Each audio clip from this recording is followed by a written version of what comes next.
Hey, you guys, how are y'all doing? How is everyone doing on today, you guys? Listen, it is Sunday, May 31st. It feels like, I know it's been slow, but it feels like it's just, I don't know, like we're in this time warp, but it's all good. We're on top of the ground and we're not below it on today. So you guys, welcome to Lady J Speaks. Thank you so much for joining me today. I am going to be speaking about a couple of things that are so near and dear to my heart, you guys. Listen, I want to talk to you about something that I have going on, a huge movement right now, and we'll talk a little bit more about that later. But the first thing I want to do is make sure I check in with you guys. So how are you doing on today? I just want to know, how are you doing on today?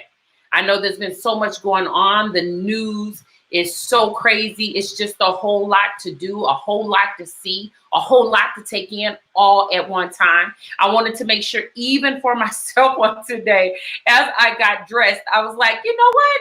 I'm gonna wear this shirt because I love it. It's big, it's puffy, but I love it. And I bought it and I haven't been able to wear it. So I really appreciate all those TikToks about going to Target in your Sunday's best, okay? Because I totally understand. Closet full of new clothes and nowhere to wear them to. But since now here in Seattle, Washington, they've gone ahead and they've lifted the stay in place order. Well, not totally, somewhat kind of working towards it, right? We can at least now get ready to go to the beauty shop and the nail shop.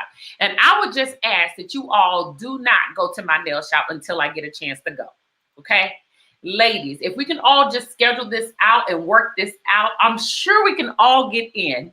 But I could tell you now, my lady is going to be so freaking booked that it's going to be impossible to get in to see her. So I am so super excited for just that, just the trip to the nail shop, just the trip to the nail shop. So I don't know how you feeling about it, but I'm feeling great. As well as the beauty shop. Okay, listen, I'm trying to go through the natural thing, right? But it's taking everything in me not to go get a perm from Walgreens, okay? Because listen, this natural thing is no joke. It doesn't get oiled.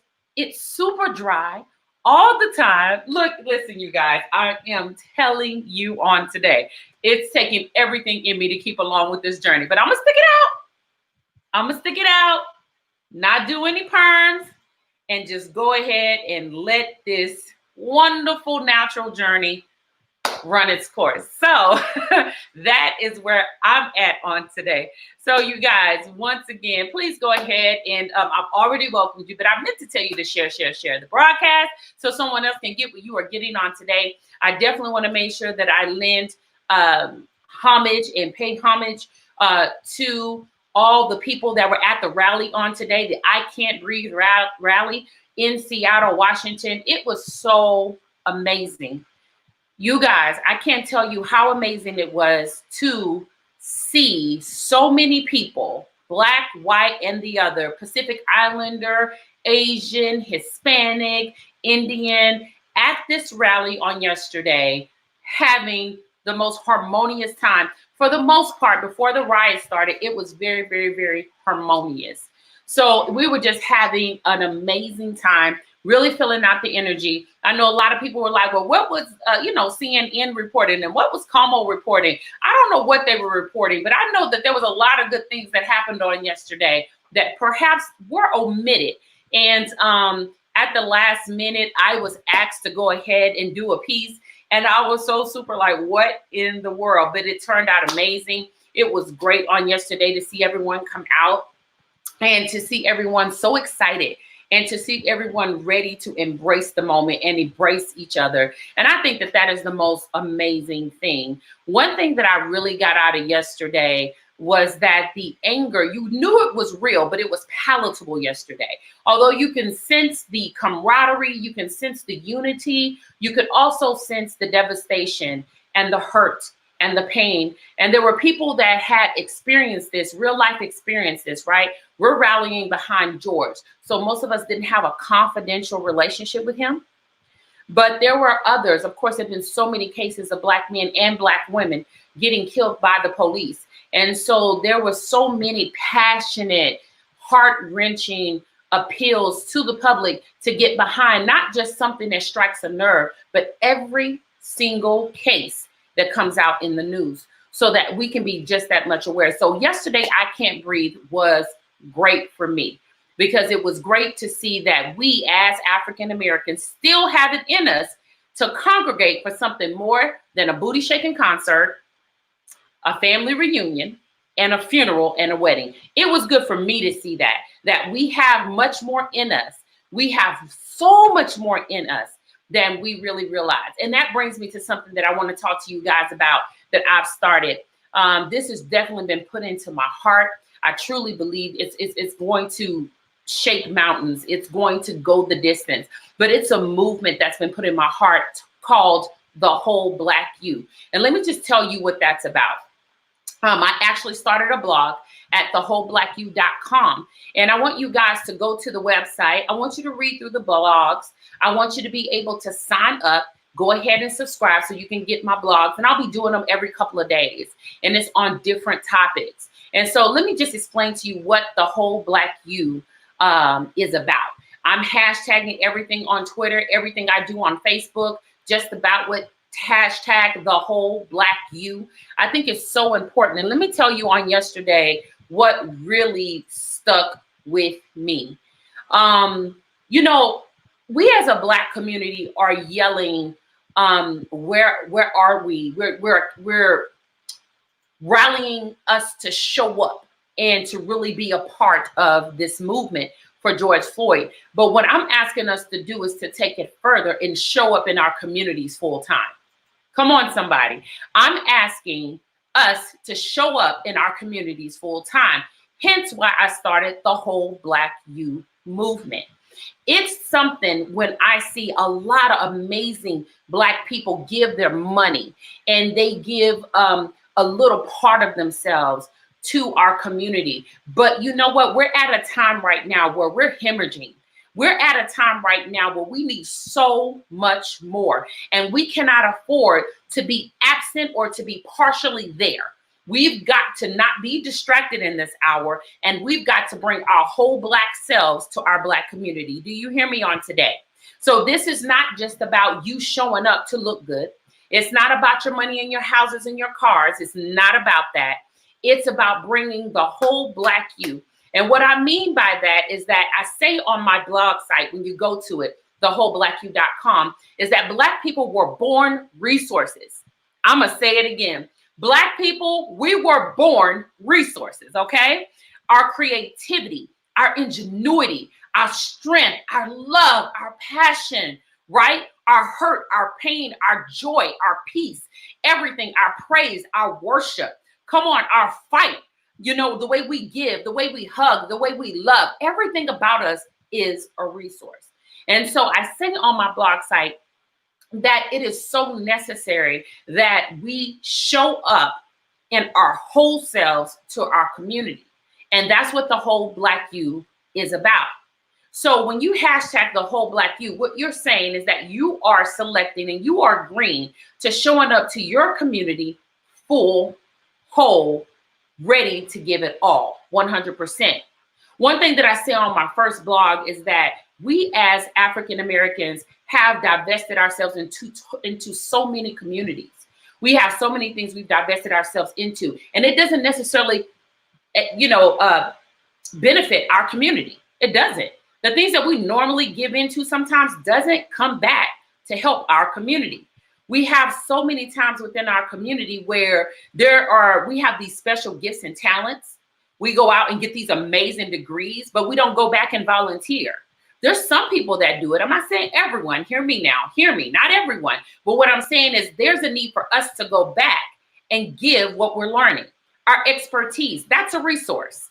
I don't know if you know that, but your expertise is a resource. Come on, your experience is a resource. Everything about you, and that's one thing I say about us Black people, everything about us is a resource. We were born that way. We can't do anything else but be amazing. We can't fail at that.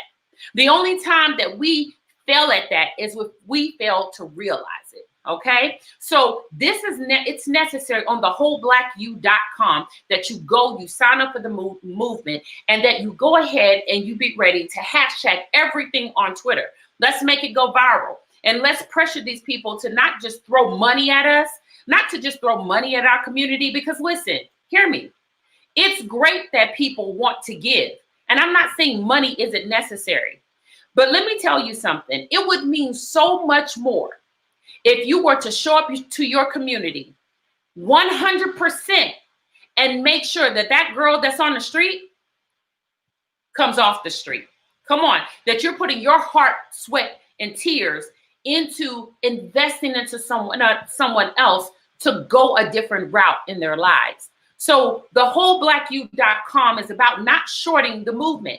Don't short your Black community. And I find that so often we see these stars give a lot of money. And like I said, that's great, but where are they? We don't need you to show up one time to give with your bodyguards. You ain't impressing nobody. But what we need you to do is come back, make a schedule to come back every week, every month, whatever that is, and give back to your community. We need you to walk along somebody. And that's the one thing that I think in our Black community, we don't want to do. It's in the Black church. We used to labor hours and pray with somebody after church. Now we only want to stay in church 1 hour, 1 hour and a half, and we want to go home. And if somebody needs prayer, we'll pray for you over the phone. What happened to that investment? What happened to the faith that we have that we were going to stay in the fight and we were going to sit there and we were going to work it out? We were going to actually stick to it. What happened to that? And I love that, Jasmine. It is time to mobilize. It is time to mobilize. But even more than that, we need to mobilize as a community. And we need to mobilize on one accord. Listen, let me tell you something about me. I do not think for 1 minute that this kumbaya moment is just going to simply last. Hear me on today. Because what happens is that we just can't come together as a community without working out the problems on the inside. I tell people this all the time. You can deal with the outer courts, and I'm so amazingly happy that we're able to come together and put our differences aside. But once this issue goes away, and once things subside, and they will we be able to come together on one accord and walk with one another? We won't be able to do that if we don't confront the issues. And listen, I know we can do it. As an African American community, it is possible for us to come onto one accord for something other than death and money. It is possible, but we got to work out our issues on the inside. I made my blog today, and one of the things I made, and I'm gonna just show you what it looks like when you go there. As you can see right there, it says, Black people, you were born a resource when you enter the site. And one of the things, and the women that I have on here is for a reason. I wanted to talk to you about that because this goes directly with my blog on today. And it says, light-skinned Blacks can't represent me. Listen, this is one of the major issues that we have in our community, is that we are divided within for stuff as simple as shade.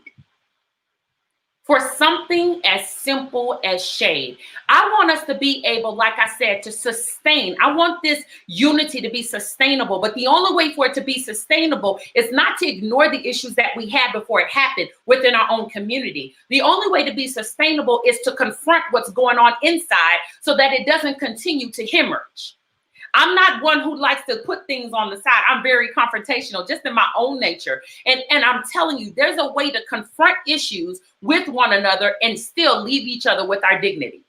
Do you hear me on today? There's a way to do that. There's a way to confront something and not be hostile. There's a way to confront something and not have an attitude. There's a way to confront something and not smack your teeth and roll your eyes. There's a way to confront something.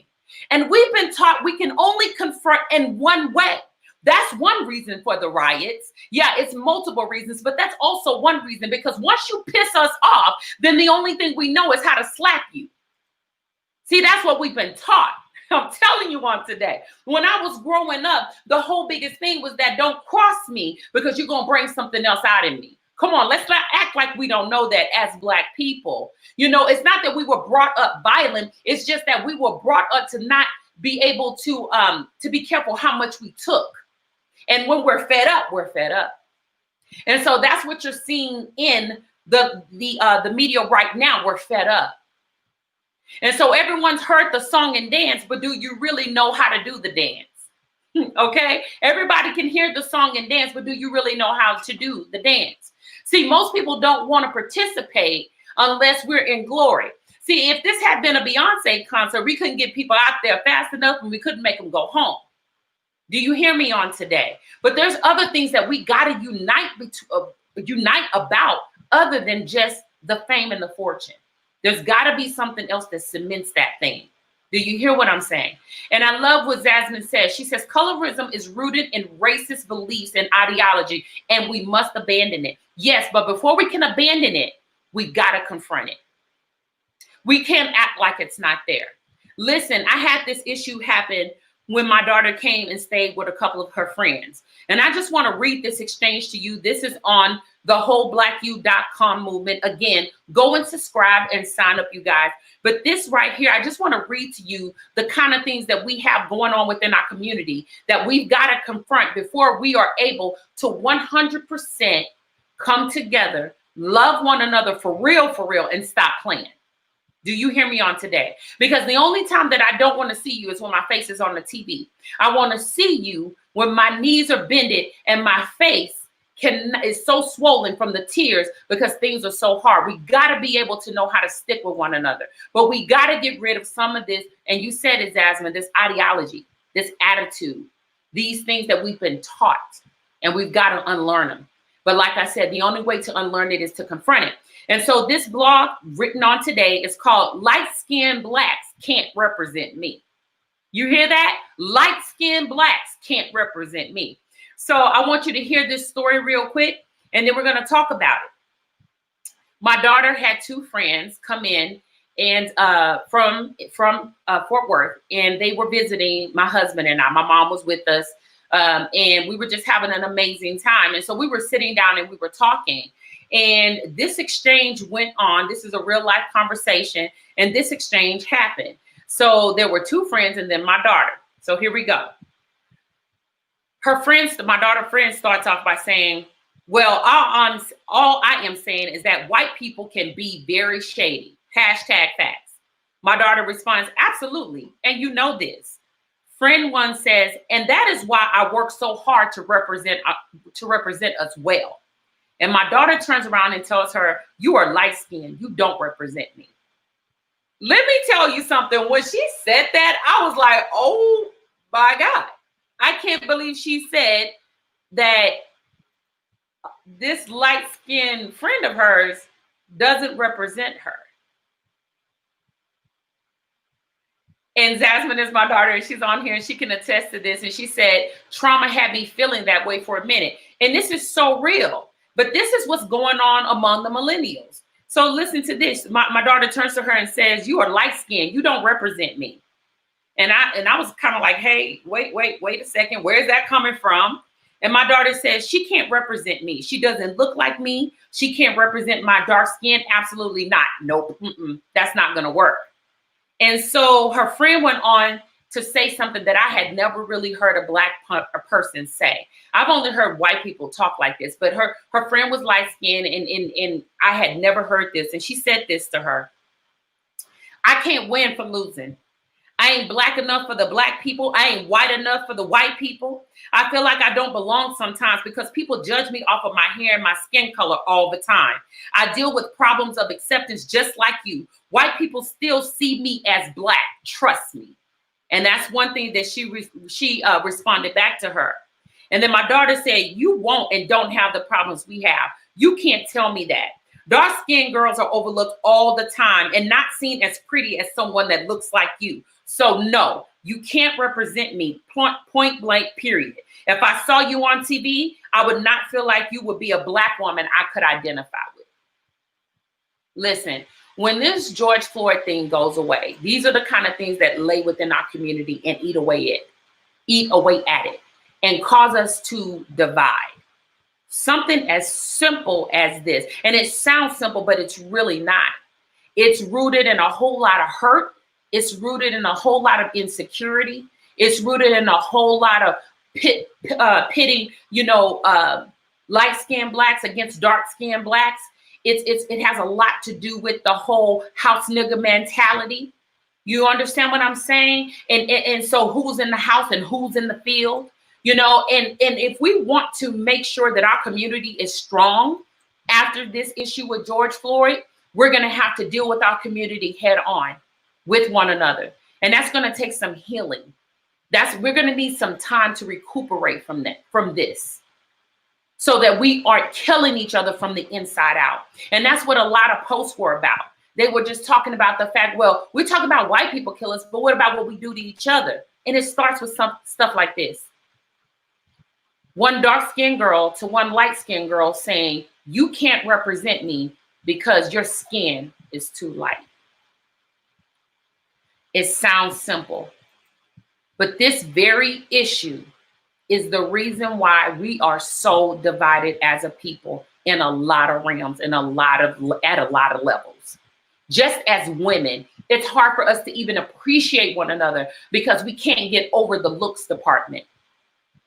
It rips away and it tears away at us. And then we have our men that go on sometimes, and in these videos, they're perpetuating that light skin is best. At least that's the images that the millennials are seeing. My daughter is 25. Her friend is around the same age. So that tells you that this is the millennial generation. And this has been happening since I've been a little girl, being intimidated by women with long curly hair. So this is not a new phenomenon in our community, but it's one that we got to deal with.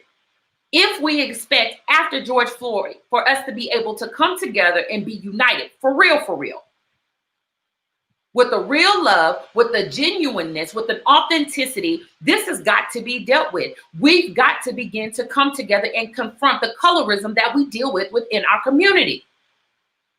Because it does no good for us after George Floyd happens to come together and not be able to sit in the same room and take each other seriously because you're light and I'm dark. So the whole blackyou.com is about bringing everything that you have to the table. Black therapists, we need you. Black psychologists, we need you. Black social workers, we need you.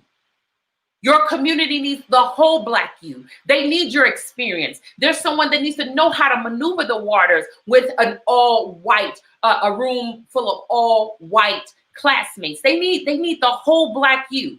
They need all of that. And sometimes we miss that. We want to only come back when we're in our glory. But we don't want we don't tell anyone the whole story. So this is the movement. This is the time that we got to shift it. Let's just deal with it at one time. Let's just deal with it right after this George Floyd. And let's just make a commitment that we're going to come back into our community and we're going to begin to seed into it in a different way. Okay? And we're not just going to simply throw our money at our problems in our community and not show up to be there to work it out. Black financiers, we need you. Black accountants, we need you. Do you hear me on today? We need you. TheWholeBlackYou.com. Eventually, I'm going to have an actual part on the site where we have a whole bunch of resources that you can go to where you can see Black therapists, Black counselors in different parts of the state. We need that. We need you to bring the whole Black you into our community. Stop just throwing your bits and pieces at your community and not coming to really work out the problem and be a part of the solution that we have. The colorism is just one part of it. The police killing us is one part of it. Us killing each other is another part of it. Our broken families, that's another piece of the puzzle. Come on, it's not just one piece that's going to solve this pie, but it's every piece that's got to be confronted so that we can make this pie more consumable and that we can be healthier as a community. So we can't continue to ignore that. We've gotten so comfortable with so much. And if George Floyd has taught us nothing, is that we've got to wake up and stop being comfortable. So I am challenging our Black community at a whole nother level to show up for one another. I'm over it. Listen, I'm over it. Let's not pacify not one more problem that we have. Not one more. And I'm not trying to belittle, but I am definitely trying to make a point and drive it home that we've let too much slip under the radar. Don't get pissed now if you ain't willing to come and help. Don't get upset now if you ain't willing to come and be a part of the solution. Because our millennials are looking at us and they're testing our authenticity by how we walk and how we talk. And if we don't show up, we are the liars that they think we are. And that is the reason why the church can't sometimes sustain the scope of the millennials and the prodding, because once they dig deep enough, they realize that crap is fake too. You preaching, but you ain't living it. Come on. I can talk about it because I can tell you what I was doing. So I want us to get to a point to where our community is healthy from the inside out. From the inside out. Not just merely a facade of unity doing George Floyd. Because let me tell you, they're counting on the fact that once we get what we want from this, once we get what we want, that we're going to go back to business as usual. Are they right? Are they right? Do you plan on doing any other rallies? Are you going to wait for the next person to get killed? Are you going to start dealing with some issues? I mean, what's your plan? And I love when the young man got up yesterday at the I Can't Breathe rally here in Seattle and said, what is your plan? What is your plan? What are you going to do? Are you going to merely just talk about it? Or are you going to show up? So the WholeBlackYou.com movement is about us showing up. And I want y'all to hashtag and tag me on Instagram, LadyJTMP. I want y'all to go on Facebook, use hashtag TheWholeBlackYou. And I want you to tell me how you plan to show up in your community. What are you going to do? I love AJ Taylor says, solution-minded people take take themselves beyond excuses and does the hard work every day. And that's challenging me. AJ, challenge accepted. Absolutely. You know, sometimes my husband, he'll tell me, and I'll just be transparent. He'd be like, listen, you talk about your degrees a lot. And he'll tell me that. And I'm like, you know what? If that's coming across cocky and it's not coming across empowering, then I've got to change that. Because it does no good to have 4 degrees and not have 4 people I'm mentoring. Come on, let's just be real. Let's just really be real. It does no good for you to be this amazing millionaire, but you don't have at least 2 people that are in intermediate income, 2 people at low income, and maybe 1 person that's close to where you are that you're mentoring to be stabilized financially. It does no good if we just talk about it and not be about it. That's why I say it's time for us to show up. Hashtag the whole Black you. Stop trying to hide ideas and tactics from each other. Y'all stop that. That's so crazy. I would tell people, listen, I have 2 books out. And I was a part of 2 different author communities. There was a white community, and you might as well call it that because a large portion of the authors were white. And then I had the Black authors that exclusively called themselves the Black Authors Network. And can I tell you that the white authors worked together to make sure everybody was on the bestsellers list on Amazon? And whenever I would advertise in the Black Network Authors Group, nobody would even go buy it. That's where we are. See, we don't want to have those kinds of conversations. Because if we do, then it challenges us to what are we really doing? Like for real, for real. We talk a good game as Black people, but we gotta be able to stay the course. We got to be able to stay the course. And you're right, AJ Taylor, mentorship is huge. So you guys come right back with me. I'm going to take a quick commercial break, and I'm going to be right back, and we're going to finish up today. Thank you so much for joining me. Beautifying my nails and manicured feet, perfect. Stopping people without a word spoken, just to take a peek. And my arched eyebrows gives for a grand look, style chic. I am still a lady. I can't let me be great. Sabotage. Not tall enough. Not happy enough. I'm not fulfilled enough. Hey, you guys, I am back. Don't forget, that is my freshman album, my debut album. The Brain Box of a Poetic Prophet. You guys go check it out. It's at ladyjtmp.com. It's on all digital music outlets, Spotify, iTunes, the Play Store, everywhere. So you guys check it out. Stream it on Spotify. Support the indie artists.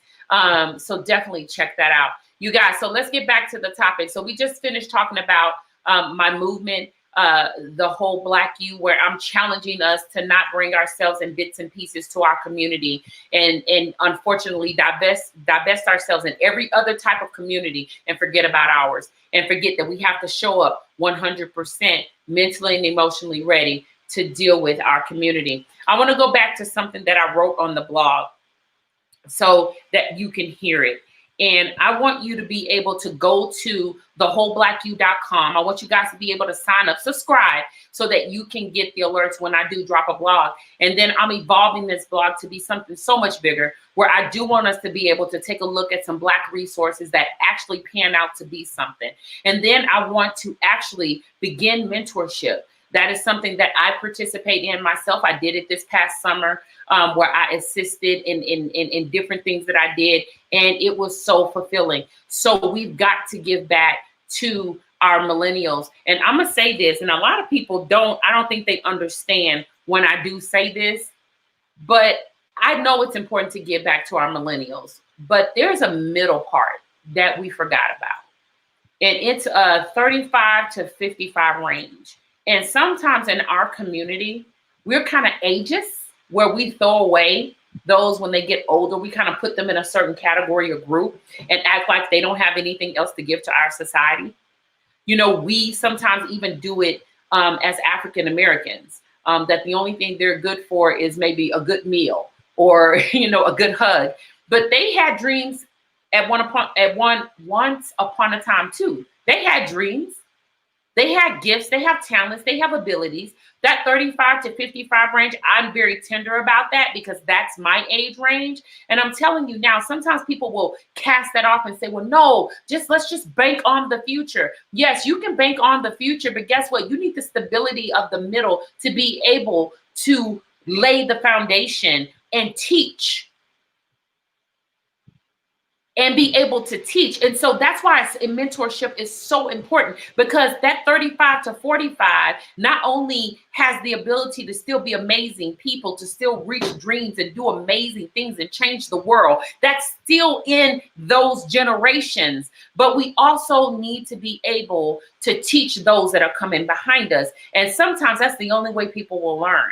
So I just want to, implore you to really look at every aspect of the Black community, and everyone at every age range is a resource and a commodity. I don't want you to make the mistake of thinking that it just lies with the youth. It lies with the young adult, it lies with the older adult, and it lies with our elderly as well.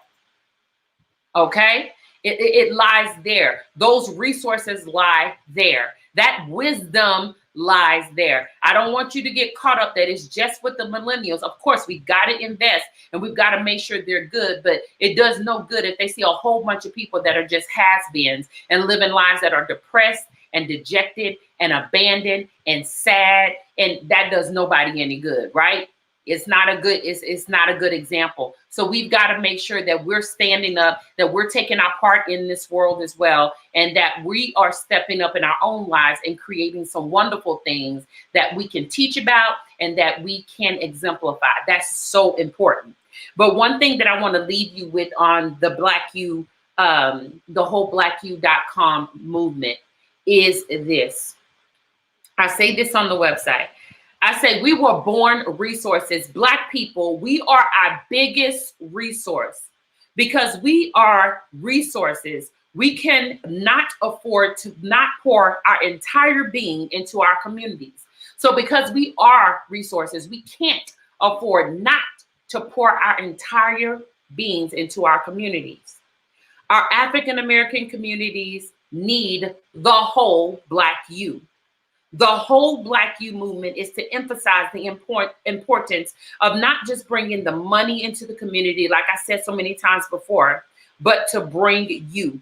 We must show up, you guys. Your education, your finances, your gifts, your talent, your voice, your presence, your willingness, your love, your brilliance, and your strength. We need it all.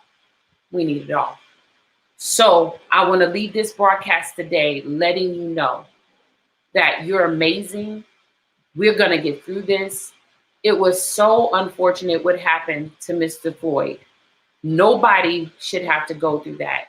That was one of the most demeaning times. I think that's why I struck a nerve with so many people, because it was so demeaning how it was done.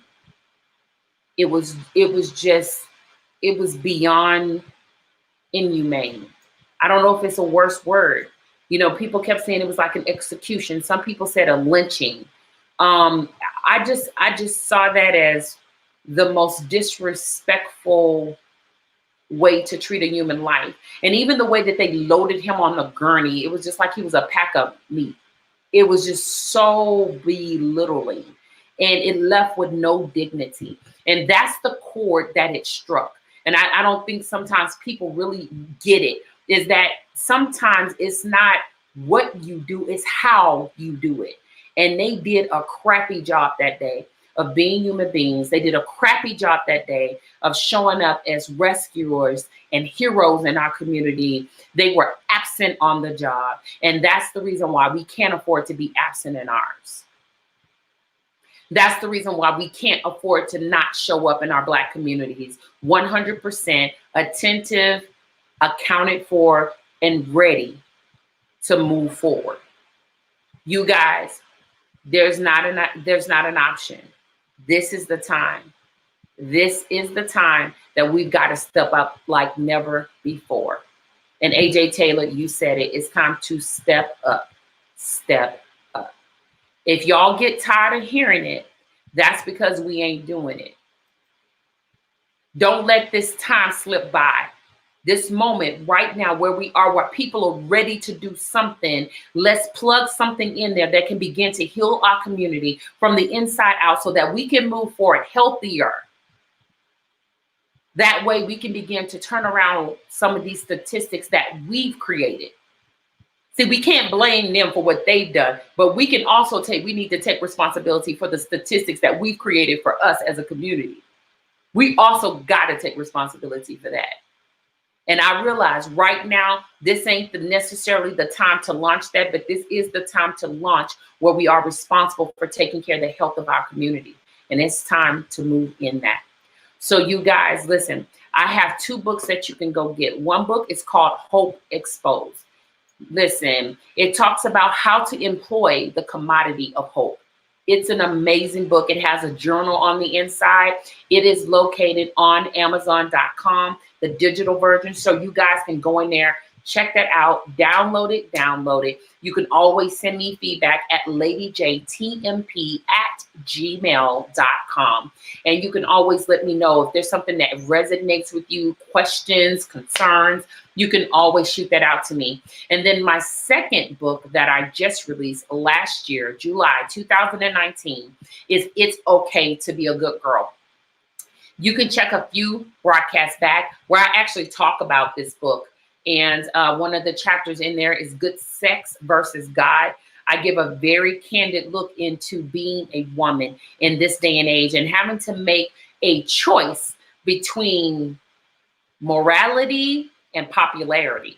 You know, those are the 2 things that we normally fight against. And it's not just a millennial thing. You guys listen, like I said, there's so much that middle age, upper age adults go through. And we deal with the same thing. Do we want to be popular or do we want to be saved? Come on. do we want to be this woman that is known for being beautiful and participate in this fad, or do we simply just want to be the person that's always known to be the Debbie Downer? You know, we face the same thing that the millennials do, and we're still in a lot of ways struggling to be accepted. And guess what? Unfortunately, where it's going right now, the millennials and the older adults have been pitted against each other. So sometimes there's a lot of unnecessary competition, even in those 2 groups, that shouldn't be. For looks, clout, etc., attention, you name it. So It's Okay to Be a Good Girl is such a great read. You can get it on Amazon and Barnes and Nobles. You guys listen, this particular book is written under my previous pen name, Arthur J.W. Doubleu. So look it up. On It's Okay to Be a Good Girl, it's available in hard softback, so you can actually get a copy mailed to you, or you can download it digitally. But it is such a great read. You guys, when I get ready to go, and I'm getting ready to leave you on today, once again, thank you for joining me. Join me next Sunday where we'll change the topic. I know it's been so heavy, but I wanted to make sure that I got my voice in about this the whole blackyou.com movement. And I wanted to make sure that you understood where we can stand. Because like I said, I don't want us to lose this momentum and everything had been for naught. I don't want that. I don't want us to lose our momentum and forget that, guess what? We got some more work to do. Yeah, we got to work on the court system, but then we got to work on the inner system of the Black community. And we've all got to be willing to do the work. Got to be willing to face ourselves on a whole nother level. But that's going to take the work of therapists. That's going to take the work of our doctors. That's going to take the work of our lawyers. We've got to all come together and show up 100%. So you guys, thank you so much for joining me. I'm getting ready to sign off. Go to ladyjtmp.com. I just dropped my poetic cry for justice on my new poetic piece called Bleed. It is so amazing. So you guys, I'm going to play a little bit of it as I enter off. And so check that out. Listen, it's absolutely free on ladyjtmp.com. Go check it out. Go to my Facebook, share the post so that we can make this thing go viral. I promise you, once you hear it, you're going to totally understand where I'm coming from. It's very provocative, but it's very respectable and very timely. So I want you guys to get into that and share. And guess what? I know y'all make some amazing TikToks. I would love to see some creative TikToks. There's so many amazing, dope creators on there. So take a stab at it and send it to me. I would love to see it. So thank you once again, you guys, for joining me. Y'all have an amazing Sunday. Hug somebody a little bit tighter. And just remember that we do have white allies. I want to leave with that. We have allies in other races. Everybody should not get the same brunt of hate and